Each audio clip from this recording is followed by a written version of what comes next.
3 tahun 2020 tentang pertambangan dengan mineral, pasal 129, itu kan dijelaskan dana bagi hasil tambang itu 10% diambil oleh pemerintah.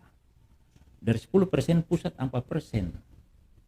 Sisa itu dibagi antara provinsi, kemudian daerah penghasil, dan kabupaten terdekat. Hitung-hitung setiap kabupaten hanya sekitar 2%, provinsi 1,5%. Nah, kalau kita kalkulasi secara ekonomi, misalnya saja, misalnya salah satu perusahaan tambang misalnya IWI, PT IWI, misalnya saja dia menghasilkan satu kali kuartal misalnya 1 triliun, kan kita hanya dapat 10%. 10% berasa 100 M kan. Kemudian di 100 M itu pusat ambil 40 miliar. 60 miliar kita bagi 10 kabupaten kota sama provinsi, dapat berapa? Kan tidak adil ini. Jadi kenapa didiamkan? Kan kalau tambang ini digali-gali habis. Kan tambang itu adalah sumber daya alam yang tidak terbarukan. Tidak seperti hutan ditebang, tambang habis. Contoh misalnya NAM. NAM itu 15 tahun lagi habis. Sekarang udah mulai menipis. Kalau itu habis, pasca tambang kita bicara bagaimana tata kelola lingkungannya. Imbas daripada lingkungan itu masyarakat dapat apa? Kan nanti masyarakat dapat tentang alam yang rusak, lingkungan, banjir dan sebagainya. Jadi kali-kali kalau kita menghitung-hitung ini sungguh luar biasa. Daerah yang kaya kemudian nanti jadi miskin. Itu satu. Yang kedua, kan desentralisasi fiskal itu kan memberikan kewenangan kepada daerah untuk mengelola sumber-sumber daya alam termasuk pajak. Pajak kendaraan bermotor, pajak restoran, pajak air di bawah tangan. Saya contoh misalnya IWIP, saya kembali IWIP lagi. Halmahera Tengah kabupatennya. Halmahera Tengah itu saya pernah dalam tulisan saya lumbung pajak restoran. Kenapa saya katakan lumbung pajak restoran? Berapa jumlah karyawan di sana? Sudah hampir 40.000. 40.000 makan minumnya apa tidak kena pajak? Kena pajak. Kita makan aja di restoran, makan apa ngopi aja dikenakan pajak 10%. Mereka kena pajak. Jadi ini harus terkelola dengan baik. Ya. Semua potensi yang ada dikelola dengan baik. Pemerintah itu jangan tutup mata sebelah. Buka mata semua, lihat untuk rakyat.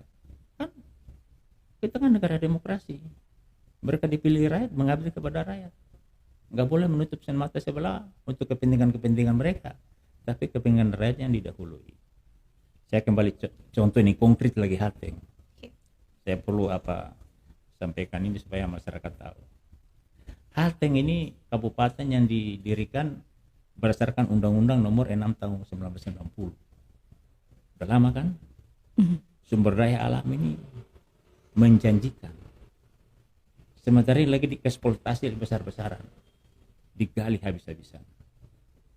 Seharusnya Halteng ini masyarakatnya sejahtera. Harus sejahtera. Pendidikannya. Jadi indeks pembangunan manusia, saya mau jelaskan. Indeks pembangunan manusia di Maluku Utara ini yang tinggi kota Ternate. Padahal Ternate tidak ada tambang. Ternate ini kota jasa. Tapi kenapa dia tinggi indeks pembangunannya? Ya, karena terkelola pemerintahan itu dengan baik. Halteng tambang, Haltim tambang. Tapi indeks pembangunan manusia di bawah, rendah sekali. Ternate lebih tinggi. Berarti ada persoalan. Kalau kita bicara tentang indeks pembangunan manusia, kita bicara tentang kemiskinan, ekonomi, dan sebagainya. Nah, saya waktu tenaga ahli di sana, saya berdiskusi dengan mereka. Saya bilang begini, Halteng ini potensi luar biasa. Mari kita coba lihat perusahaan PT IWI. Ya, kita jangan harapkan DBH-nya. DBH-nya itu ditarik pusat kembali ke daerah udah sedikit. Tapi kita lihat potensi pajak daerahnya, restoran dan pajak air di bawah tanah. Mereka gunakan air itu satu hari itu berapa banyak? Ya, mereka ambil dari bawah. Terus karyawan itu makan itu gimana. Ternyata kan sistem catering. Jadi mari kita kenakan mereka pajak pengusahanya. Kemudian lahirnya lahirnya peraturan pemerintah nomor 47. Ya, peraturan pemerintah 47 itu adalah merupakan pelaksanaan daripada Perda nomor 2 tahun 2011.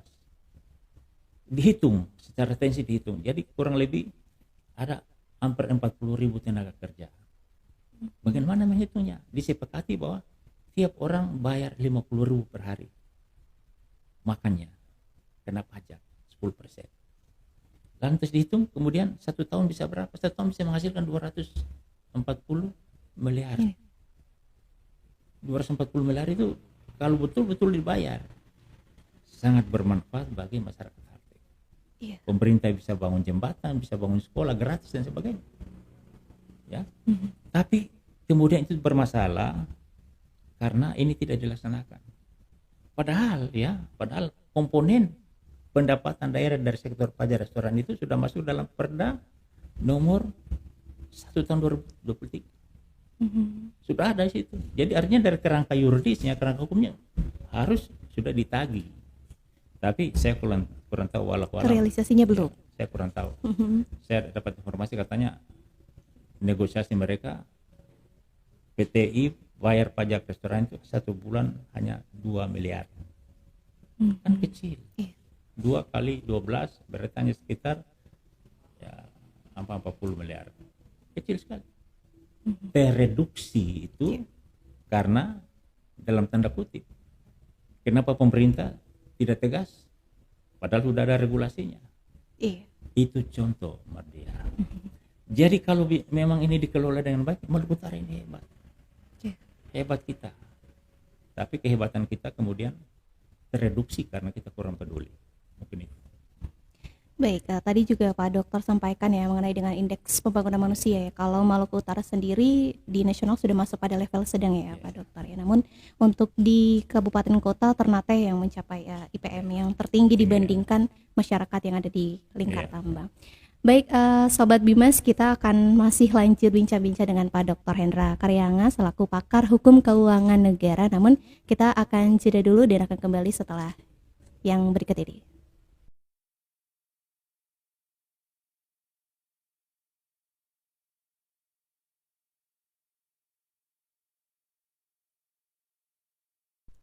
Halo Sobat Bimas, kembali lagi di podcast Bincang Masalah Sosial dan Hukum. Ya, ini masih ada Dr. Hendra Karyanga. Kita langsung saja lanjut ya Pak. Tadi sudah kita bahas mengenai dengan apa yang menjadi isu ya keuangan daerah di Provinsi Maluku Utara.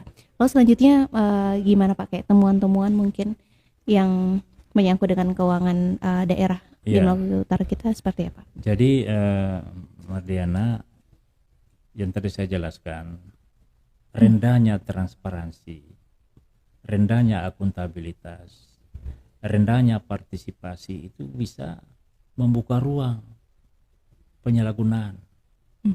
Ya. Kenapa? Karena kan tidak diawasi. Tidak ada yang dilihat. Orang mencuri itu kalau digelap itu dia bisa mencuri dengan sesuka hati.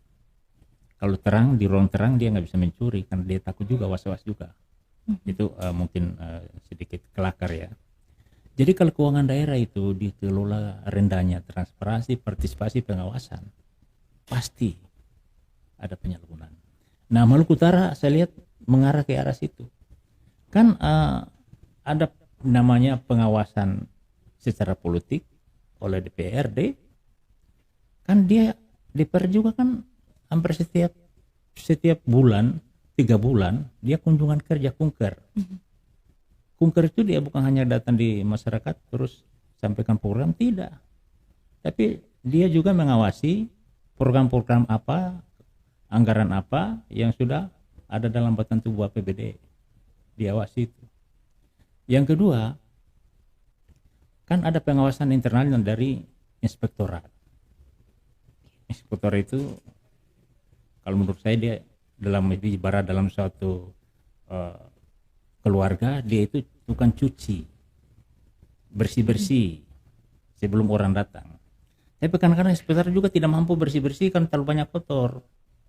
Ya, kalau udah kotoran udah banyak, pusing juga dia. Bersih yang mana, udah mana kotoran udah banyak. Nah, yang diharapkan adalah BPK. Karena secara konstitusional itu BPK diberikan kewenangan untuk memeriksa dan mendeklar apa keuangan itu, nanti ada opini. Wajar tanpa pengecualian, wajar dengan pengecualian, disclaimer dan sebagainya. Nah, setelah itu siapa lagi yang awasi? Sebenarnya yang kita harapkan adalah masyarakat. Karena telinga dan mata dalam pengawasan keuangan negara itu ada di masyarakat. Mereka lebih tahu. Ini kontraktor ini campur semen ini benar enggak? Besteknya 5x1, jangan-jangan dia bagi 9x1. Ya kan, bisa saja begitu. Kemudian kualitasnya itu kan ada di situ. Nah, saya lihat rilis dari Kejaksaan Tinggi ya.